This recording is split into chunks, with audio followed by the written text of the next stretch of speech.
Principal ma'am, SJBN foundation के chairman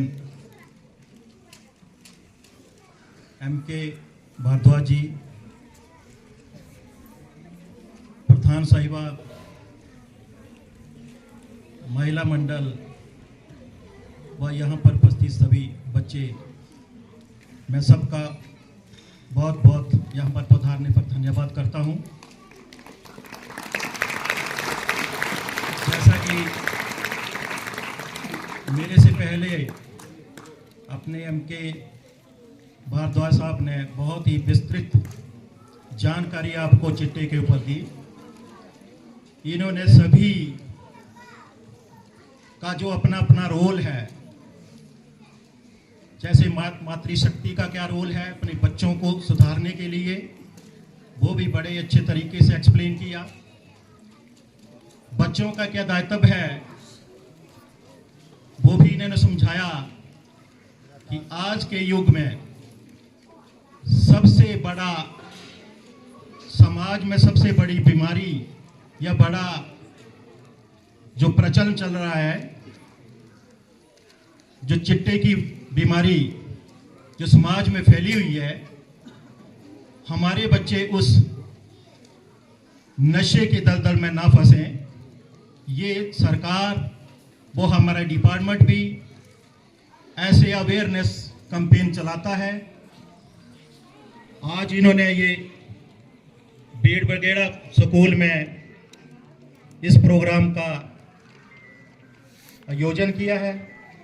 मैं इनको बहुत बहुत बधाई देता हूं कि ऐसे प्रोग्राम ये हमेशा पब्लिक को और बच्चों को अवेयर करते रहें, क्योंकि हम लोग जब अवेयर नहीं होंगे तो इस बीमारी के ऊपर अंकुश लगाना असंभव है। आप रोज पेपर में पढ़ते होंगे कि आज ये व्यक्ति पकड़ा जा रहा है, वो इस नशे के दलदल में कैसे फंस गया, इसके ऊपर सोचने वाली बात है। हर कोई व्यक्ति बचपन से नशेड़ी नहीं बनता है। ये जो सोसाइटी, जो वातावरण है, उसके कारण बच्चा धीरे धीरे उस लाइन में अग्रसर होता है। जैसे आपका माहौल, एटमॉस्फेयर, जैसे घर में अगर किसी बच्चे का पेरेंट्स नशा लेता है, नशा किसी भी तरह का हो सकता है, चाहे शराब का हो या चरस का हो या चिट्टे का हो, तो बच्चा उसका क्या देखता है कि मेरे पापा शराब पी रहे हैं तो इसमें कौन सी ऐसी चीज है, क्यों ना मैं भी इसका स्वाद लूं। वो बच्चा धीरे धीरे अपने मन में ही ऐसी बातों को माइंड में स्ट्राइक करता है और एक दिन वो खुद उस चीज को भी लेने शुरू कर देता है। तो धीरे धीरे वो उस नशे की आदत में ढल जाता है। चिट्टा ये कहां से आया? हमारे पड़ोसी स्टेट पंजाब, वहां से जो कुछ बच्चे हमारे पंजाब में पढ़ने गए तो ये चीज सबसे पहले वहां फैली। जो वहां स्टडी करके हमारे बच्चे वहां से आए तो वो जो जहां एडिक्टेड हो चुके, इन्होंने यहां आके धीरे धीरे अपने साथियों को इन्वॉल्व कर लिया।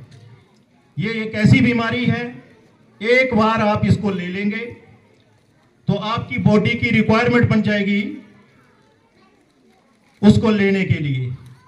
कई बच्चे हमने ऐसे पकड़े हैं, उनके घरों की कंडीशन ऐसी है, घर में उनके पेरेंट्स जो उस बच्चे को बड़ी मुश्किल से मेहनत मजदूरी करके पढ़ा रहे हैं, मगर पेरेंट्स का अपने बच्चे के ऊपर चेक ना रखना, वो भी उनकी बड़ी भूल है। बच्चा जो गलत लाइन में चला हुआ, बच्चा गंदी सोसाइटी में पड़ गया, उन्होंने उम्मीद रखी तो आपका मेडिकल होगा, मेडिकल में आपका ब्लड जो प्रिजर्व करवाया जाएगा और ब्लड में जो पुष्टि होगी इसकी, तो आपके खिलाफ एनडीपीएस एक्ट के तहत एफआईआर रजिस्टर्ड होगी, चाहे आपसे रिकवरी हुई हो या ना हुई हो। आपकी बॉडी में भी मिलेगा तब भी एफआईआर होगी। तो ये सोचे कि आपका भविष्य क्या होगा। फिर जो भी बच्चे बीच में कोई ऐसा सोच भी रहा होगा, गंदी सोसाइटी में पढ़ भी गया होगा, तो यहां से नोट कर लें कि इस लाइन में नहीं चलना है और ना ही इसका प्रयोग करना है, और अपने साथियों को भी अवेयर करना है कि ये गंदी आदत है और इसकी लत जो पड़ गई तो समझ लो वो घर परिवार बर्बाद है। वो परिवार जिसने आपके ऊपर सपने देखे थे, तो आप उस पर अपने माँ बाप का वो सपना अधूरा छोड़ेंगे। नशे को कभी भी हाथ ना लगाएं, खासकर इस चिट्टे को। नशा तो नशा ही है, नशा जैसे शराब का हो, चरस का हो और अन्य नशे हैं, मगर आज की डेट में समाज में सबसे ज्यादा जो ये गंदी बीमारी फैली हुई है ये है चिट्टे वाली। तो इतना महंगा नशा है ये 5-6 हजार रुपये तोला। ये समझ लें कि इतना महंगा नशा, कने किसी गरीब परिवार का बच्चा इसमें इन्वॉल्व हो गया तो वो परिवार कभी जिंदगी में ऊपर नहीं उठ पाएगा। तो ये जो मातृशक्ति है, ये पेरेंट्स लोग भी अपने बच्चे के ऊपर ये चेक रखें कि बच्चा जो है किस व्यक्ति के साथ या किस लड़के के साथ इसकी सोसाइटी है। ऐसा ना हो कि जिस बच्चे के साथ रहता है वो कहीं नशे के दलदल में फंसा हो तो आपका बच्चा भी बिगड़ेगा। तो इन बातों का ध्यान आप रखें, पेरेंट्स का दायित्व बनता है। डिपार्टमेंट तो कर रहा है, जैसे हमारे भारद्वाज साहब अवेयरनेस कैंप लगा रहे हैं, ये बच्चों को जागरूक तो कर रहे हैं, समाज को जागरूक कर रहे हैं, मगर हम का भी एक दायित्व है कि हम भी अपने बच्चों को अवेयर करें, उनके ऊपर चेक रखें। ये एक ऐसी बीमारी है, माँ बाप के सपने सारे अधूरे। तो मेरा सभी बच्चों से रिक्वेस्ट है, निवेदन है कि आप ऐसा कोई व्यक्ति, ऐसा कोई बच्चा, ऐसा गंदा काम करने वाला आपके ध्यान में आता है तो उसकी सूचना 112 नंबर पर कॉल करके बता सकते हैं। आपका नेम बिल्कुल गोप्य रखा जाएगा, पुलिस डिपार्टमेंट एक्शन लेगा। अदर लोग भी हैं जो हमारी हेल्प करते हैं, वो भी आपकी हेल्प करेंगे। जो ऐसे प्लेस हैं जहां बैठते हैं ये पीने के लिए, तो आपकी उसकी इंफॉर्मेशन भी दे सकते हैं पुलिस को कॉल करके कि सर हमने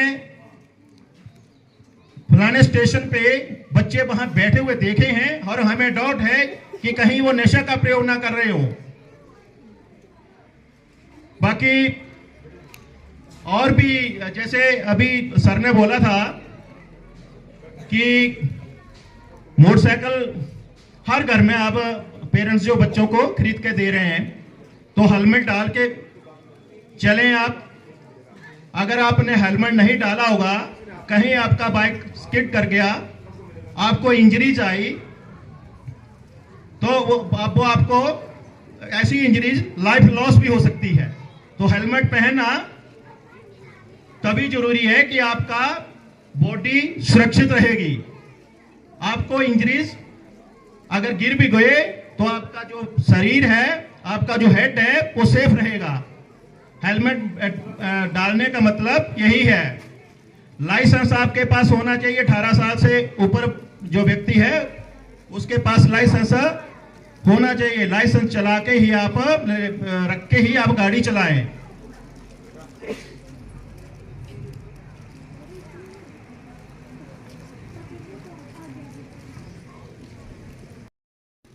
कि अच्छा पढ़ा लिखा के उसको अच्छा बनाएंगे और ये अच्छा बन के अच्छी जॉब करेगा, मेरे घर के सारे सुख दुख दर्द को दूर करेगा, मगर हुआ उसके उल्ट कि वो एक गंदी सोसाइटी में पढ़ के नशे की दलदल में फंस गया और वो अपनी रिक्वायरमेंट को पूरा करने के लिए घर में ऐसे ऐसे बच्चे हमने देखे हुए हैं कि अपने माँ बाप के जो जेवरात है उनको बेच के अपने नशे की पूर्ति को कर रहे हैं। मैंने यहां ही आपके इलाके में कुछ दिन पहले एक लड़की को भी थाना में कॉल किया था, तो उस लड़की ने, मैं नाम नहीं लूंगा उस लड़की का ना उस परिवार का, मगर वो लड़की अभी तक माइनर है, 18 साल पूरी नहीं है उसकी एज, मगर वो भी नशे की लाइन में चली हुई है और उसने अपनी मां के जेवरात भी बेच दिए थे अपने फ्रेंड सर्कल के साथ मिलके। तो उन जेवरात को हमने रिकवर किया था जब उसके ऊपर ही वो अपनी मां के साथ थाने में कंप्लेंट करने आई थी कि हमारे जेवरात गुम हो गए हैं, चोरी कर लिए हैं। जब उस लड़की को हमने फोर्सली, जो हमारी लेडी कांस्टेबल थाने में होती हैं, उसके थ्रू हमने उसको फोर्सली जब इंटेरोगेट किया तो उसने सारी बात बता दी कि वो अपनी फ्रेंड सर्कल के साथ मिलके वो जेवरात किसी सुनियार को बेच दिए थे। क्यों बेचे? वो उस नशे की पूर्ति के लिए। तो ये लगा लें आप कि आजकल बच्चे तो बिगड़े ही हैं, लड़कियां भी इस लाइन में ज्यादा इन्वॉल्व हो रही है। अगर पकड़े जाओगे, ये बच्चे लोग सभी सुने कि आपकी पॉकेट में ये नशा मिले तभी मुकदमा होता है, ऐसा आप अपने दिमाग से निकाल दें। अगर आपने, यहीं पर आप अपनी वाणी को विराम देता हूं। धन्यवाद।